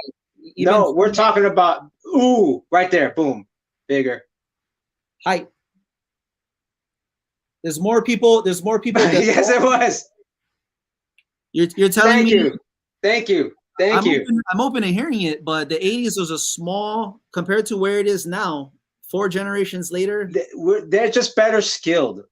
Better skilled now. Better skills now. But as far as people loving it, and doing it, everyone. No one believes me. I'm talking to like, no one believes me. Like, it was like basketball. It was like basketball. Like, you know how everyone plays basketball, right? You don't necessarily have to be good at basketball, but you play basketball. That's how big it was. That's tight. And then it was like, it's not cool anymore. And that's how it died. It wasn't us. It was media going, it's not cool anymore. And no one fought back except for the Europeans because they didn't know what was cool. That's why it stayed alive. They didn't know it was not cool anymore. No one gets as excited as OGs. See, yeah, that's what I'm saying. No one wants to hear that. No one wants to believe me. It's just like, dude, 100,000, man. That's a lot. It's like, no, man. We're in 10 million. 10 million practitioners. Let's move on. But my last point is, what's the importance of bringing this up, bro? This point right here. Because I want to know that, you know, like, because to me, culture will never die. It only dies in self. That's my opinion. The culture will never die. Nothing will ever, it won't be as popular, but it'll never die. You know what I mean? It'll never die in self. And as long as they're self-representing, that's why Kenny does it. That's why we could say Kenny does it. That's why we could say these people do it, is because it's in self. It has nothing to do with the outside. It has everything to do with the inside expressing. That's what I'm trying to say. I'm not affected by if this guy's doing it and this guy gets to shine, but this guy deserves it. Like, it doesn't matter. It matters if I'm doing it. That's what I'm saying. I don't know how it took this turn, but I agree with everything you're saying. I'm just talking about the worst of the worst is if people like us stop. That won't happen though. So there's no worst of the worst. I mean, yeah, it happens, bro. Who? Tell me who, and I'll tell you that guy didn't love it. There will always be 1% that don't get the memo to quit. That's me. Thanks. That's me. No, don't discount yourself, bro. You bring value. I didn't get the memo. I didn't get the memo. I love it too much, man. I love it too much to take their place. Yeah, sure. Others will take it. That's fine. It's just, it won't die. It's what I'm saying is it won't die. Mm-hmm. That's all I'm saying. The worst case scenario won't happen. The worst case scenario is that one guy loves it and everyone kind of loves it. Worst case scenario. I just wanted to bring it up because it's like, I'm like, you talk about it a lot, like, oh, if it shapes like this, I'm like, okay. If I'm still lost, bro, to be honest. I don't know. Because it's not because you keep saying you keep saying, like, you know, it's shaping culture, and it is, but why is it important, in my opinion, if you're an individual that is actively doing it? People still do the jitterbug. Yeah, it's not popular, but people still do it. And that's what I'm saying. right there. People still do the jitterbug. It's not popular, but people love that damn dance. Boom. I agree with this right across one. I think I think we are to the point where it won't die. I agree. It just can't. It just can't. And not at this point. Not at this point. You know what I'm saying? Yeah. Popular in Sweden, 100. They like to do the jitterbug, the Charleston, and they are like, we like the dances that they used to do in the 20s. That's 100, man. They be doing the Charleston all over the place. You know what I mean? They swing it all over. They do the Lindy and all that shit. All right, dude, this has been deep. That's good. We're reacting with the crowd right now. We're reacting with the chat. So just context to my point of what we're talking about, the great shift. There are some people that are aware of it, and they're approaching it, and they're standing out, and they're winning, and they're influencing, and they have a lot of attention. Jeffro. He's not falling into the, hey, big stage composition. I need a certain type of template to be successful. He's breaking that. He's segmenting. He's originating. He's developed a style that is based around chaos in a highly organized manner. And the point that you brought up, tying it all back together, is because he knows hip hop. That's what hip hop is. And that's one thing I would say that, you know, I mean, it will survive without hip hop, but, you know, again, you know, there's cultural people that will have, you know, will mentor people that will do it. Like me, like, again, you know, yep. They still have these jitterbug party. All right. All guys. They have freaking comps. Yep, they do. So right. Yeah, I mean, let's move on. I mean, I think this is let's move on. We went in on some philosophical things, actually, really. It's like the existence of something, and if it dies, does it really? I'm not sure if you agree with me or not, but no, it wasn't. It was a question of getting to know you. It was a question to get to know you, Jay. It was no right or wrong answer. Yeah, no, for sure. That's I was like, I wonder, why are you so passionate about this? My question was like, why are you so passionate about this? Uh-oh, here we go. Hold on. No, we're getting into it. Uh-oh, I don't want to talk about judging, man. I've told y'all. I don't want to talk about damn judging, especially about the jitterbug. Certified, man. Oh, we got some good exchanges. yeah, dude. See, man, I told you. Our hey, if you don't know, here's a hot take. The demographic of the gearheads is 45 and up.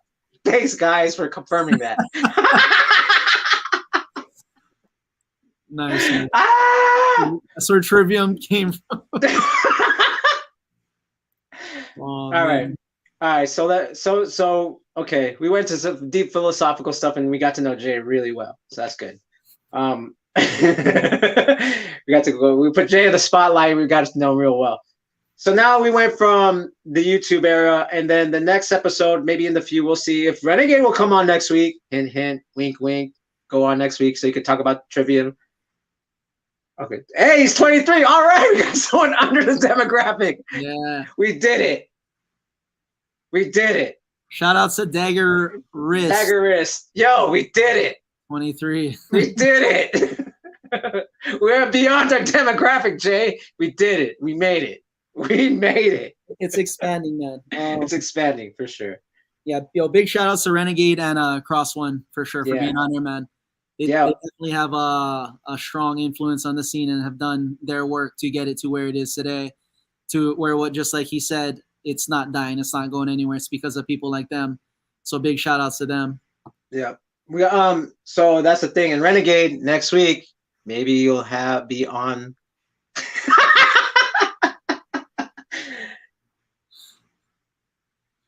I'm 40. Yo, 52. You're the demographic. Renegade. You're Gearhead's demographic, baby. Hey, long form, baby. I seen Renegade in Italy at Fluido, and at 52, Renegade, you had a prize with you. And I know you know what I'm talking about. I'll just leave it at that. Right there. I think we all know what he's talking about. I want that. I've seen him too. I've seen Renegade too.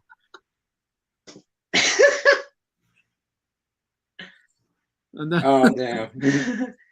Next week, bro. Come on. Next week, let's talk. We got to talk about UK history. We got to talk about DJ stuff. Yo, you know, you got to tell the math of the day. Renegade, you got to tell the math of the day. You know what I'm saying? You got to give the math. Yo, pro, so we're an hour and a half in. Do we have time for the biomechanics section, and then are we doing the review? Or Yes. We're gonna go into what we got for all you new viewers right now. Cross one and Renegade. This is what we call the BTR section with JASOUL, and what we're gonna do is we're gonna watch a clip of JASOUL breaking down kinesiology and biomechanics. Yes, sir. Through his program, and we're gonna watch it right here. So yeah, we're talking. Oh, I guess I'll be quiet because. Would you like me to talk through it, or kind of listen to the native audio to this? Let's listen to. Shoulder work for footwork. Now I broke down. I can barely hear it. Okay, I'm trying to find the. Yeah. volume. So basically, what I'm talking about is, you know, we all know this. We're footwork heads. Footwork is really handwork, right? Mm-hmm. That's what drives the movement. The legs, it moves like we're walking, our typical locomotor pattern that we do as humans, right? We flex and extend. But what really drives motion right here, that is often overlooked and undertaught, especially in the era of, you know, everybody being able to teach, it's driven from our rotational constructs, which right here, what I'm explaining is it's through our shoulders. And if you position, you can view your arm, your whole arm, you know, upper body extremity as a wheel and axle. So basically, it's driven from the shoulder joint. That's a bigger joint, and the hand, you know, moves along with it like this right here. And what that does is it creates rotational space to, again, drive movement to a bigger muscle group right here. You know, it does a bunch of other things too, but that's basically what I'm explaining right here. When you're in the front, I break down the front. Hand position in the front footwork posture right here, thumb facing forward, shoulder externally rotated.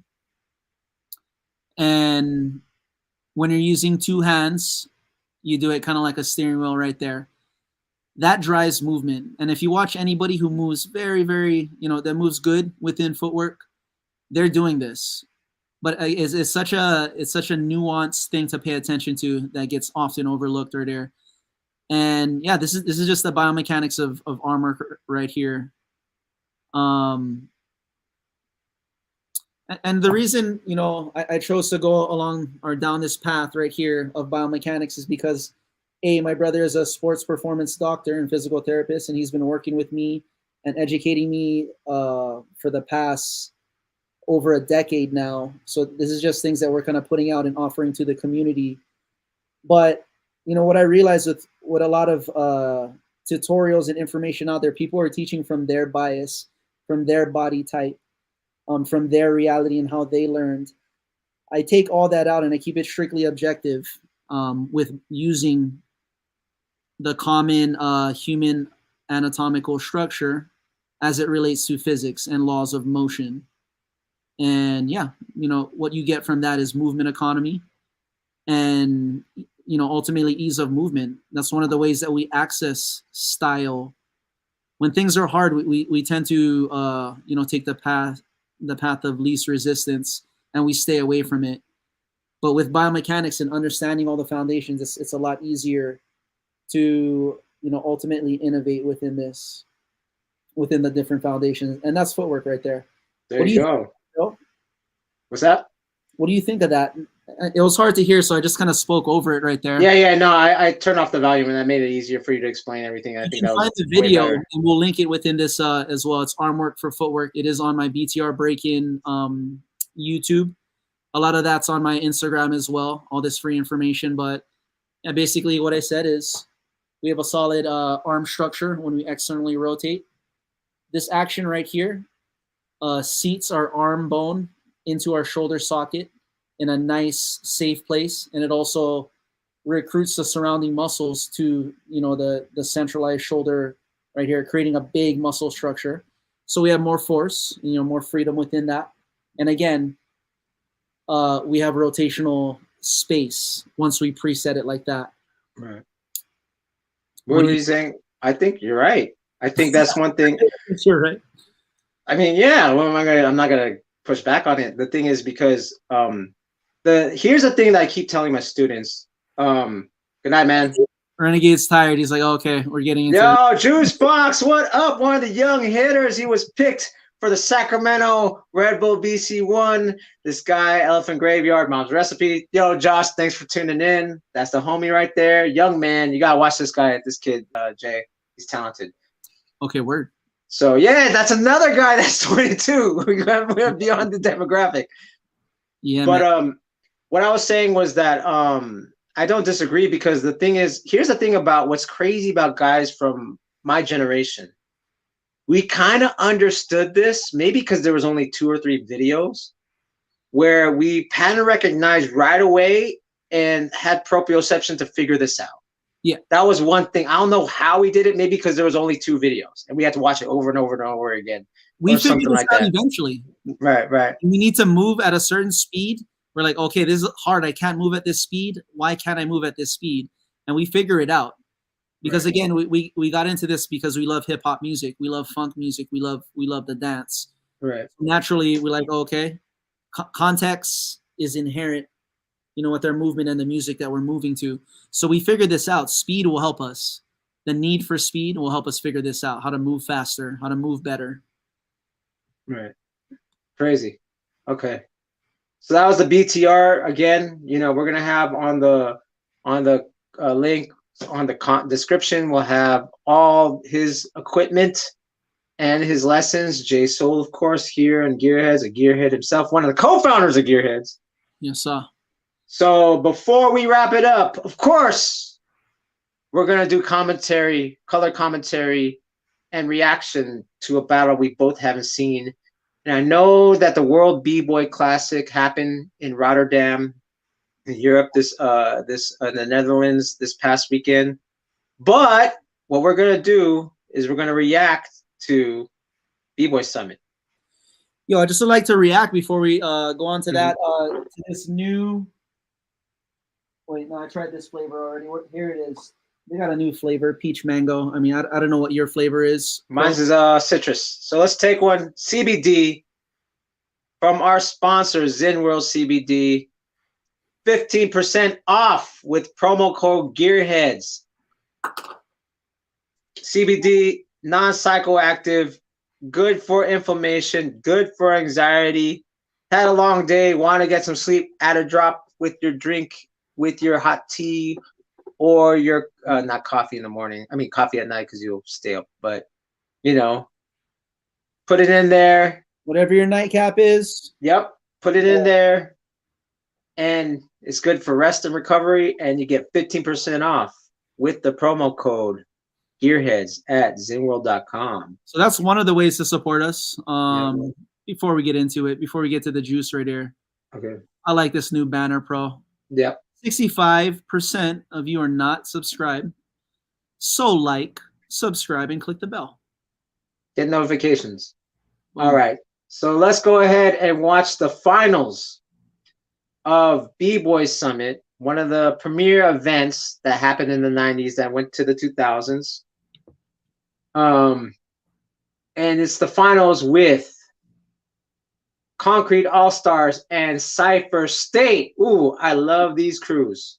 Let's go. Yo, this is 14 minutes, bro. Hold up. We're watching this whole We're not? We can, I guess. But, I mean, do you want to watch a one-on-one, maybe? Let's go to I don't know if there's a one-on-one. I haven't watched a 14-minute battle since Freestyle Sessions 8, man. Let's watch a highlight then. How about that? Okay. Yeah, let's definitely do the highlight. All right, up first, we got my man, Dino Rock.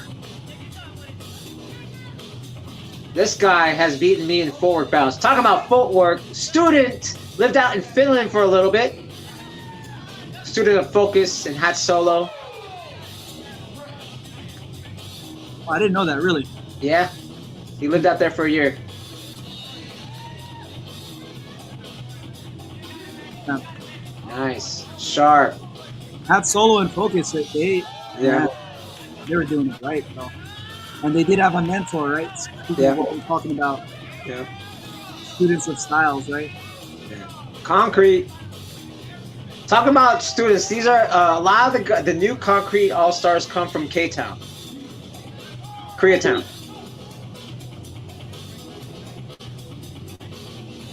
So they're students of like, you know.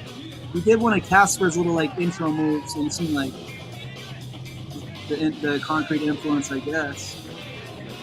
Yeah, because Casper's Concrete All-Stars.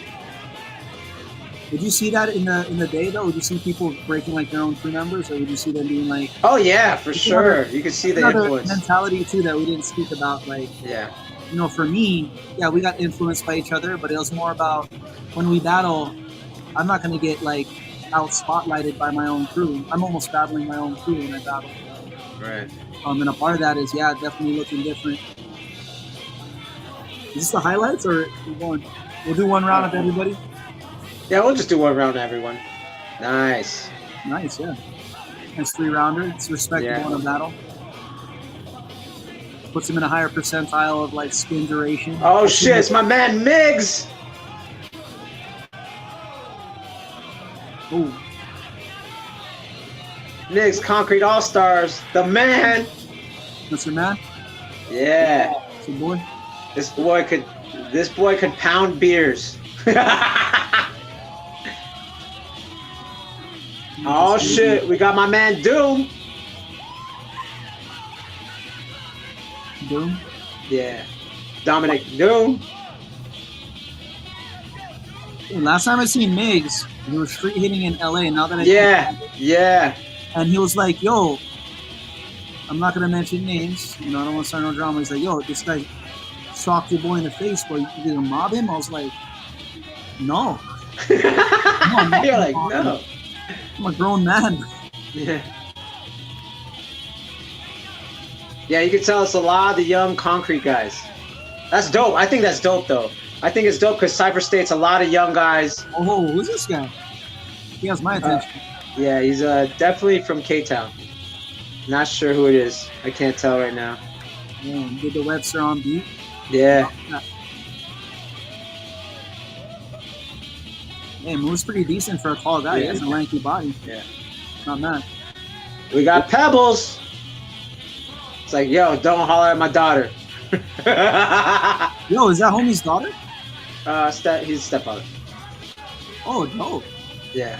So they're a whole family. Dom, Piggy.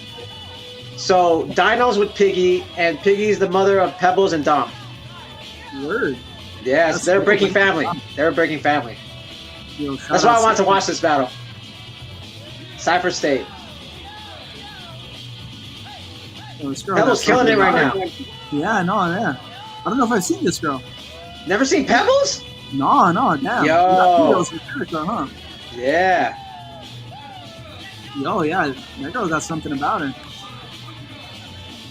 Oh shit! Swoop! You know all these guys, huh? Yeah. It's my job. It's my job, ladies and gentlemen. It's my job to know. It's my job. So whoop! Wild energy. He's dope. He's dope.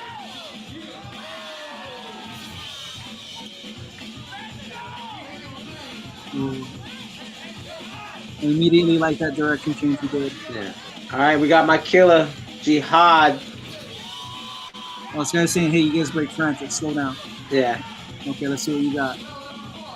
See how San Diego's representing, man. San Diego's coming up. San Diego Full Force, Cypher State, Uncomfortably Fresh. Look at the way he swipes. Not a lot of people hit. Yeah. You see how light-footed he is in top heavy? How dominant he is in his swipe? That's a key that everybody with the tutorials, no one's talking about that. When you plant your feet and your feet heavy, your bottom heavy, that pulls your hips down. You collapse your hips. I think that's Muneki. It's Muneki, that Japanese guy. I like it, man. I like it. Muneki's dope. Muneki! Talk about character, man. Character. Yeah, man. You know, everyone really has decent body mechanics. Oh, that was dope. I like that. Simple but dope. Front handspring W. Yo. So you actually put thought into a burn, right? Yeah. and added dynamics to it. Yeah. Like, oh, you're not gonna burn me. Hold up. Uh-oh, here comes the chaos. You don't see interactions like that in this era, post YouTube. See what's happening right here? I'm not condoning it, but I'm just saying you don't see this level of comfort in confrontation. He's like, hold up, you're gonna try and burn me in the middle or at the end of my round? Let me extend my round. That's the value of the PS. That little detail. Yo, honestly, I don't know who's winning this battle because I'm enjoying myself too much. All right, let's watch 2 more rounds and then we'll call it. Do you see a YouTube style from any side? No, actually. Okay, so the point we brought up, when we stop enjoying it, right? Now we're enjoying this. Yeah. You wonder why? That's dope. This guy looks too familiar. There, guys, YouTube is condoning the participation points. Like, hey, do whatever you gotta do to participate. Not so much the I'm trying to take over. Oh man, you gotta slow that. Yeah. You had control in the setup. That's one of the things you want to make sure when you transition to a drill is having control, a square body. Yo, Migs. Who's that? Migs. Migs? Yeah. Oh, yo, with the entrance. Oh, he did a rainbow air baby? No, he Come looks on like he's now. coming down on the beers though. He looks in shape.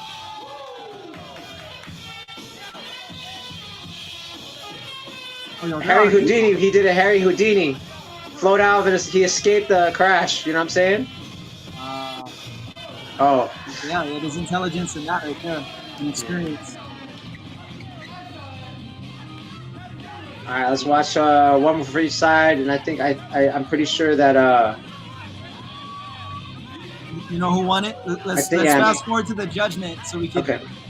All right, before I do that, let's finish Dom's round or Doom's round, and then let's. Oh, that was dope. Okay, I'm gonna pause it right here. All right. Who do you think won it? From what you were saying. Yeah. Hold on. Let me think. But remember, there's a lot of battle left. You know what I'm saying? There's a lot of battle left, so we don't know. But just from the first, oh, we just saw it. I don't know if it's what you call it. Oh, we saw it there too. Okay. Who do you think won it? It's hard to say, man. I mean, just from that battle, if it was just one round, I would say Concrete. But I'm looking at the lineup on the left. Like in a crew setting, it's valuable to have somebody that can do power.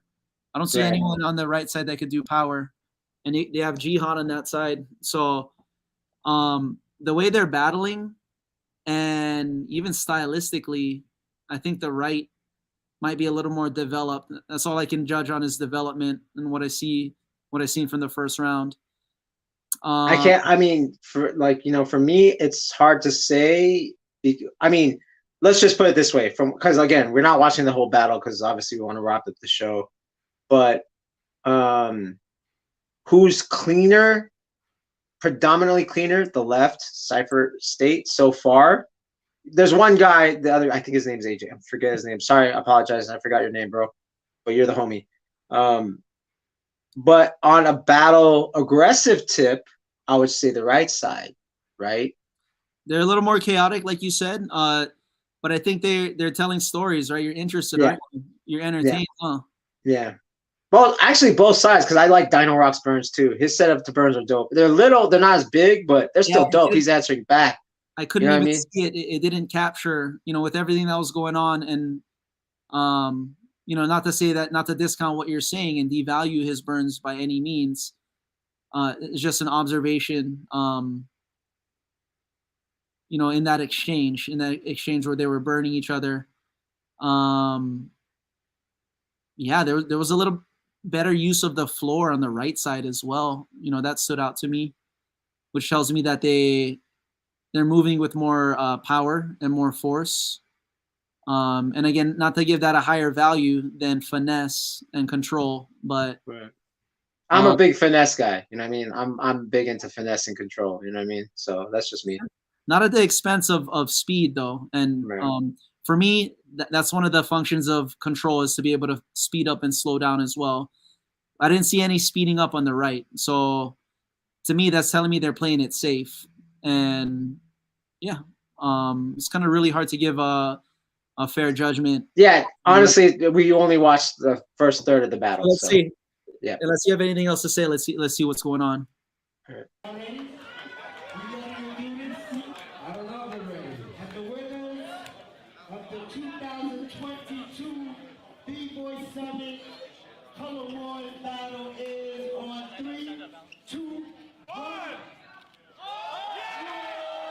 Cyber State. Cypher State. Ooh. Yeah, man. Cypher State, man. Yo, to win a jam and to win a B-Boy Summit. Yeah, dude. Bro, yeah. Much respect to them. And you know what was dope is like, you know, again, you know, these guys are more cipher-oriented B-boys and B-girls too. They carry that tradition. Both crews, you know what I mean? Both have mentors, right? They both learn from people. You know, again, Dino learned from, you know, he was in Cypher City, but then, you know, he learned from a lot of people, but his move to Finland and staying there for like a year and a half, he definitely changed when he came back. Dope. You know what I mean? For that, man. And as far as Concrete All-Stars, of course, you know, the first Concrete All-Stars are Smurf, you know, Casper. The first guys that were hitting out there on Hollywood, you know what I'm saying, was the Concrete All-Stars. Of course, they learned from a lineage of bunch of people that, you know, from K-Mel to like, you know, to like Easy Rock to, you know, all their locals that they took. And you saw that most of those Concrete All-Stars are the new Concrete All-Stars, not so much the older ones, you know what I'm saying? Mm-hmm. So it's kind of dope that it's the young ones that are kind of carrying this tradition too, you know what I'm saying? Yeah. So, yo, shout out to Guillotine also, B-Boy Guillotine. Word, Guillotine, yeah, he's down with them too. Concrete All-Stars, damn, and Easy Rock's in Concrete, huh? Yeah, he's Concrete All-Stars too. Crazy. Talk about tradition, right? Like passing it on, you know what I'm saying? Passing it on. You know what I mean? Yeah, it'll be interesting to see how much more they grow and develop, right? Yeah, 100, man. And, you know, and I think that's what we're going to segue into the aughts, the 2010s, is that the more competitions there are going to be different types of competitions with different vibes and different promoters that have different intentions. Categories and all that. Yeah, man. Yeah. So that shapes, it doesn't get rid of certain styles. It just puts them in a different spotlight. Like it categorizes it. Yeah. 40 and over battle. 40 and over battle, top rock battles. Yeah. You know what I mean? Footwork battles. These are the things that are categorized. So the art doesn't, you know, it's just like skating, man. There's street skating and then there's vert. They can all exist at once. You know what I'm saying? They can all exist at once. Cool. I'm tired, and all right. We've been here for 2 hours, and I think we extended it because we had some special guests in our chat. Yeah. Again, sure. Definitely appreciative that we have people like that putting their word in. Yeah, man. Shout out to Cross One. Shout out to, what is his name? The young homie. Daggerist. Shout out to Josh, Juice Box, DJ Renegade, Cross One. Thanks for making the show great. You guys are helping us out. Please. Roman. Yeah, Roman. Must be from Italy or something, huh? Roman. Yeah. So, again, you could find us on Instagram. We'll be, you know, sharing some of our tastes, curating the IG, Gearheads Breakcast. Where can they find you, Jay? You can find me on in Las Vegas. I was trying to pull a song real quick. This is my late night delirium. I am still at Houston time. I'm like, what is it, 8 right there? I'm like 10 right now. But no, yeah, you can find me on Instagram, High State Rocker. I also have a BTR BREAKIN that has more, you know, movement informative type posts. And also on YouTube, BTR BREAKIN. Right. And you could go onto my YouTube. I still do the trades. I post every Monday. It could be a clip or it could be a full live depending on the day. I usually go on my community tab, so you can find me there. You can find me on Instagram at PROFO_FLGZ. Again, you can see me do my workouts. I'll be doing more tutorials as far as stamina trainings. I'm revealing all that stuff for free, so you can see that there. And yeah, this has been Gearheads Breakcast, episode 13, 2000s Breaking, The Great Shift. The next one we're going to do is the 2010s, and we're probably going to talk about social media and how it has a big part in the scene. Remember to like, subscribe, click the bell for notifications. This is the Gearheads Breakcast. Bro. Oh, shoot. Peace! And see you later.